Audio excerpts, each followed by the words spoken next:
Now, when it comes to family life and parenting style, this is really important. So we discussed in the last chapter talking about attachment styles from the child to the parent.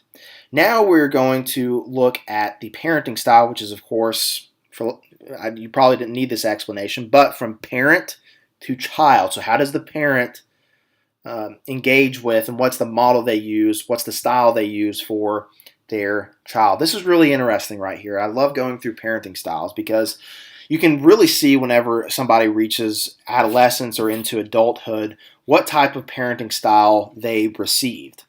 Now, when it comes to authoritative versus authoritarian, although they are spelled similarly, they couldn't be the exact opposite, couldn't be more of exact opposites from one another.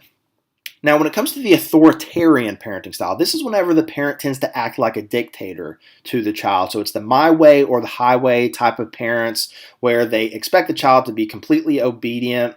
They offer very little warmth to the child. They don't allow them to use their voice in making an argument or a case for doing something that they want to do. And it results really in the child just fearing the parent rather than respecting, which those lines can be really blurred a lot of the time. Just because somebody is fearing an adult doesn't mean they respect them, okay? And what I've tended to notice, and what you may notice as well, with these kids that grow up in an authoritarian parenting style, whenever they get like an ounce of freedom, not all the time, but I've observed this pretty frequently, where this child gets an ounce of freedom, they tend to go, and as we like to say in the South, buck wild. So they will, they really take advantage of that ounce of freedom whenever they do get it. And may lead them into not a great place. But again, that doesn't happen every single time, but I do tend to notice it from time to time.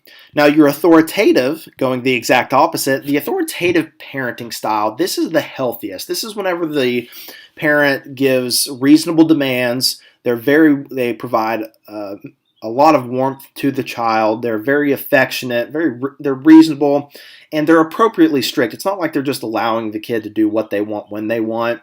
They have particular expectations, but will allow you to utilize your voice and learn your voice whenever it comes to making your case and or making an argument. So you may get that curfew extended by 15 minutes whenever you've appropriately shown that you can handle that responsibly. Okay. Then you've got your permissive parenting style. These parents are like the cool parents, right? But then you grow up and you're like, man, they really weren't cool in the sense of allowing the child to grow up in an environment that has adequate limits and aren't really strict whenever they need to be. They tend to act more so, for lack of better terms, like a friend to the child rather than an authority figure. So the child may fail to learn self-discipline, and they may feel insecure because they don't know their limits. They may go out into the world, and because the quote-unquote authority figures in their life allow them to get away with whatever it is that they wanted most of the time, they go out into the real world and they quickly understand that the world is not like that. So they may stretch the limits in a way that ends them in a little bit or a significant amount of trouble with authorities.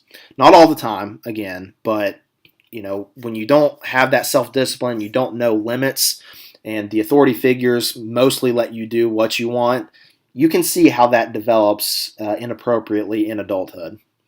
Then you've got your uninvolved parenting style. If these parents if they are within the house, it's almost as good as if they weren't even there to begin with, because they're really disengaged from their child and they make, zero demands, next to no demands, and are just really not responsive to the child. No warmth, no, instruction, no limits. That sounds like it relates to permissive parenting style, but at least the permissive is kind of there for the child in the sense of, even though it's not an authority-based relationship, it's a friend-based relationship, and that's something rather than nothing. I'm not saying better than nothing, but it's something rather than nothing comparatively to the uninvolved parents. Okay, so family life and parenting style continued. So let's identify and make a name. Let's use these parenting styles and place a name to them, because this may help stick with you a little bit more.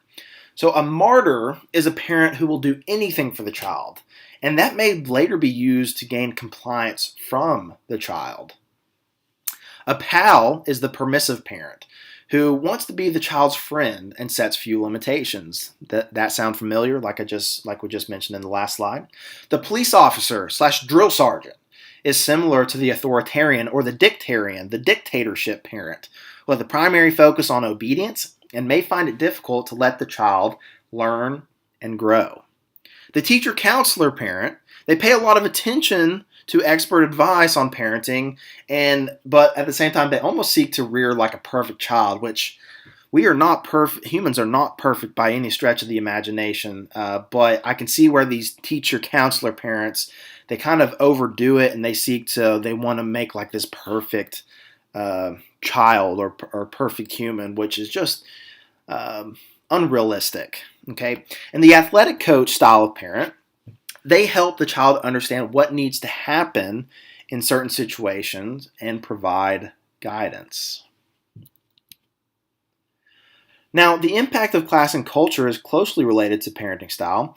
African American, Hispanic, and Asian parents tend to be more authoritarian, than non-Hispanic whites, while collectivistic cultures see being obedient and compliant as favored behavior. So, in the eastern part of the world, and among others, of course, as mentioned, they are heavy on collectivism, which is all about the group before the individual. They're concerned about the group's benefit rather than the individual self. And so these cultures tend to be more dictatorship-like in the sense of valuing obedience and compliancy rather than anything else. And they see that as favored. Now, working class parents are more likely than middle class parents to focus on obedience and honesty. Interesting piece of information there.